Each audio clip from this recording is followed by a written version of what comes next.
Good evening and namaste everyone. Welcome to our today's session of Let's Connect 9 Women, 9 Success Stories. We are here today with Mrs. Ruchi Goyal, who I will introduce very shortly. First, I'd like to welcome our audience, Ruchi, to today's session.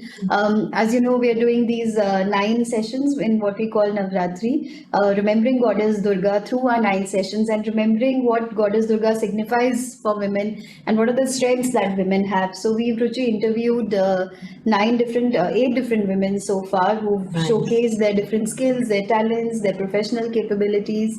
And today we are going to talk about motherhood. We want to conclude our session with motherhood because that is also one form of Goddess Durga, which everyone needs to value, which has so much resonance in our society.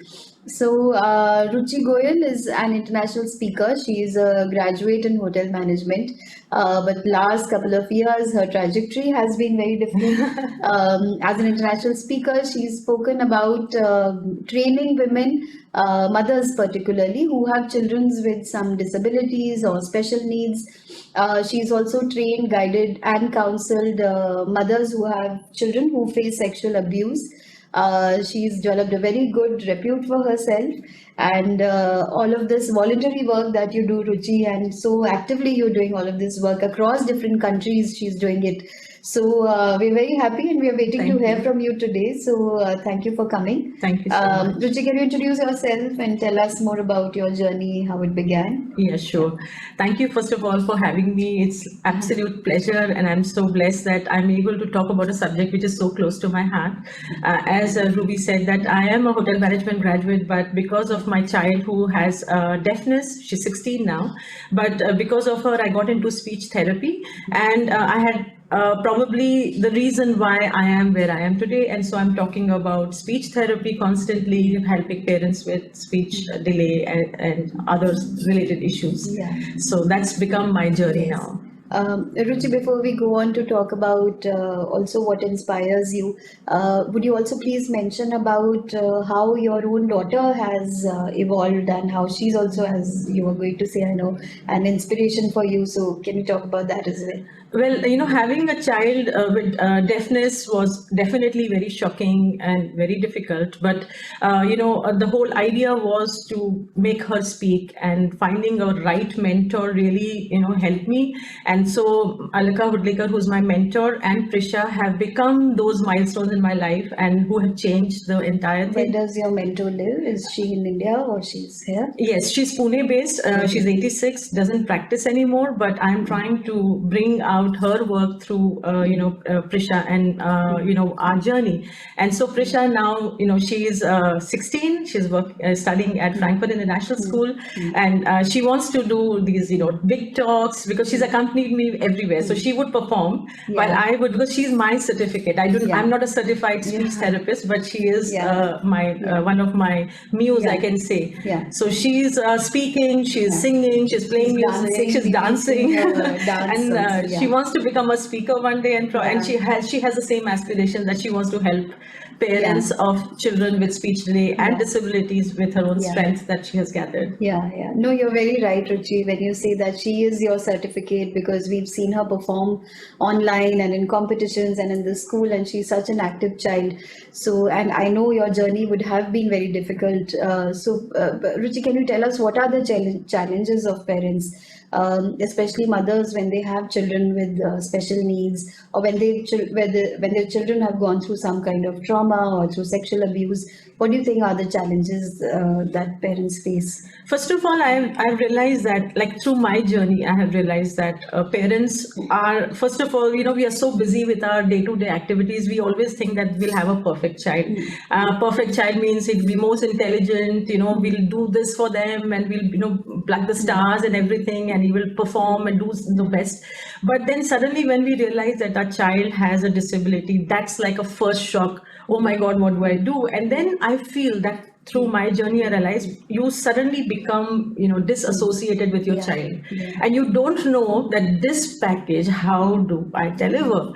And that, I think, is the biggest challenge, because for the mother to accept she's in denial, she's in depression, and there is always advice from everywhere. Don't worry, God will take care. God doesn't take care. You, as a mother, have to do that. I mean, with normal children, we have problems. So you can imagine, child with special abilities have to be taken care of, and then you're dependent on somebody who will help your child. Whether you'll find it or not is another story. Plus the financial burden that comes with it, family acceptance. It's still a taboo. So people, and you don't want to be seen with a disabled child. There are communities like that. So I think for me to make sure that the mother understands this is one of the most challenging parts. Yeah, and you're right, Ruchi. I think at times the challenges are from within the family itself and not so much from outside. And convincing everybody, taking everybody on board.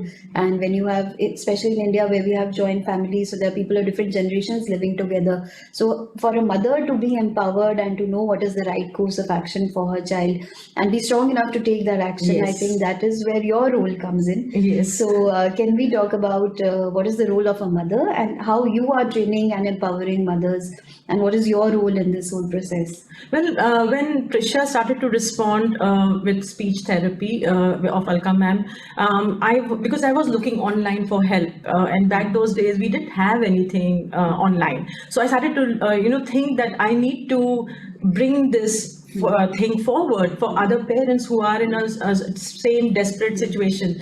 And so I started to write a blog. And when I started to write a blog, then I started to reach out to more people, talk to mothers, and then, talking about this journey, telling them that this is possible. And writing online has been very empowering, because once you are able to write all your emotions down, tell these parents that this is what the problem is, where we are going, how we should be going about it. And slowly my circle grew. And now parents online, I write on different forums, especially through Facebook. I write to parents in different special needs, areas. I write, this is what I do. I have a blog, I have Facebook pages, and then people write to me, and then talking to them, counseling. I schedule a call once I have the videos of the parents. I specifically want the videos. Once they send the videos, I analyze those videos with whatever knowledge that I have.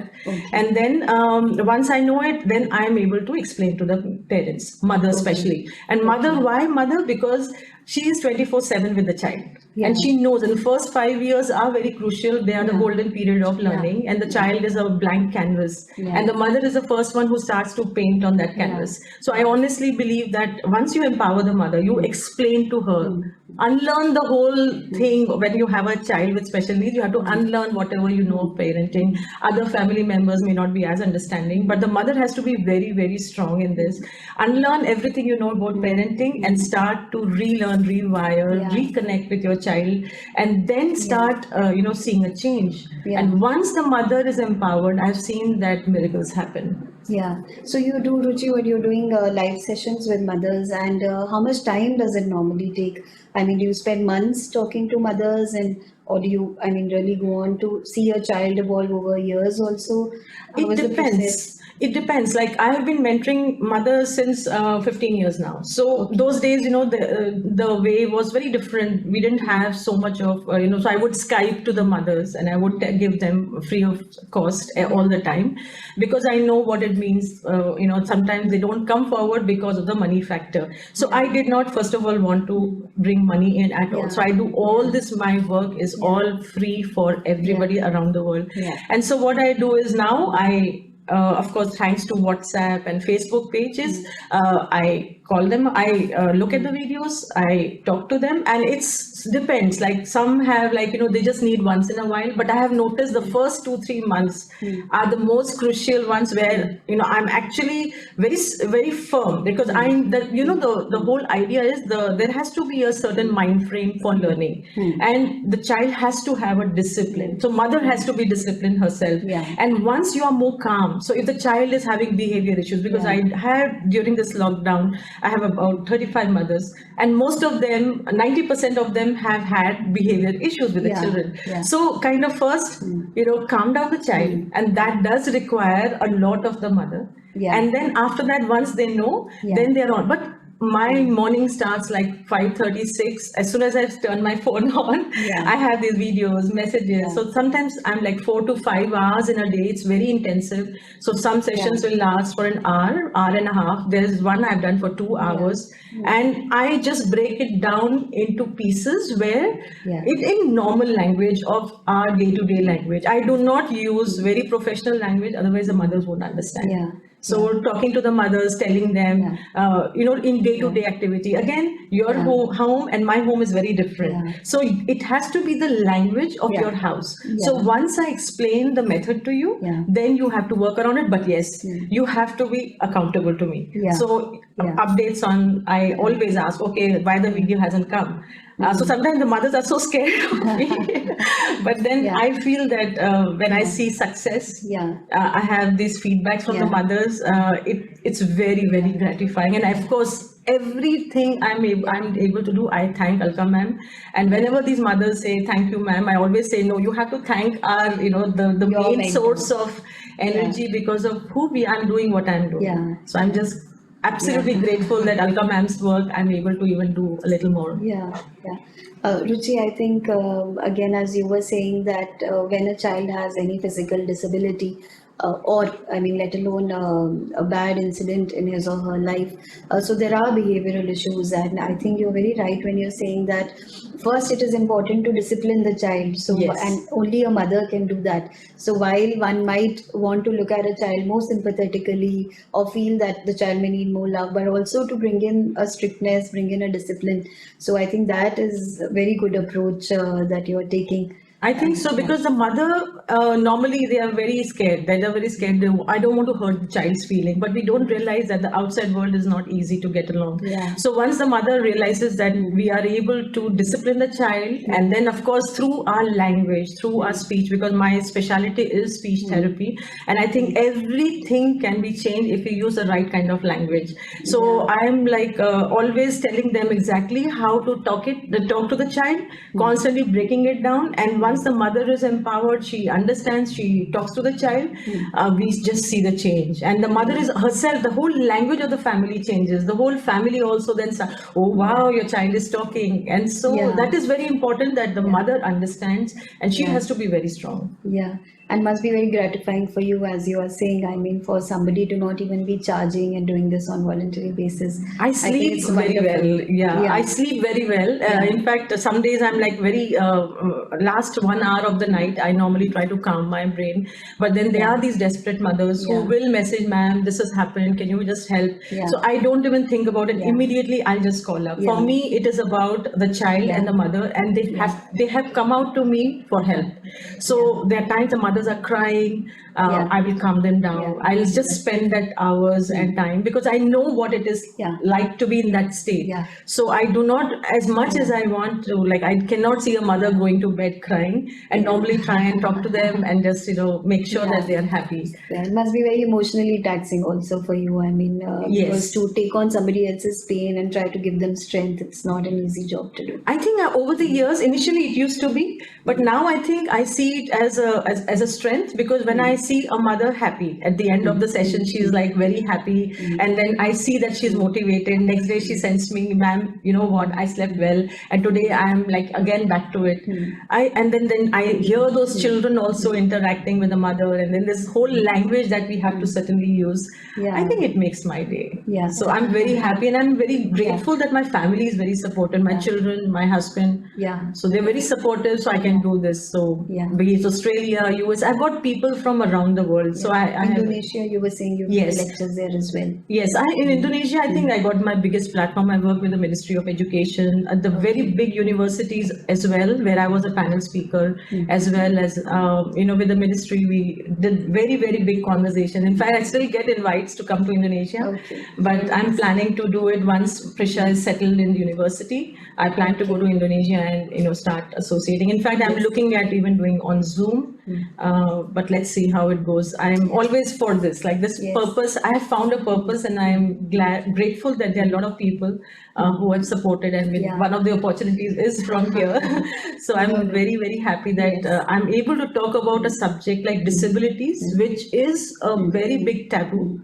and I'm able to talk about it and spread this. So I'm hoping that more parents basically can be not afraid anymore. You know, they just, if I have a problem, don't be in denial, just seek help, because there are people who will help you. There are ways we can turn this story and make it into a success story. The struggle is there, but it's better than, you know, not working with your child. The struggle for the child is much later, is very, very tough. So it's better to just work it out in the early years, because foundation of first 5 years is so important. You make a success story from there, and the foundation is strong. You will see the child automatically. Prisha is so self-motivated. I don't have to work as much on her, because she is doing things by herself. I'm helping other parents. I just have to, like, you know, a bit I have to do here and there, but otherwise not.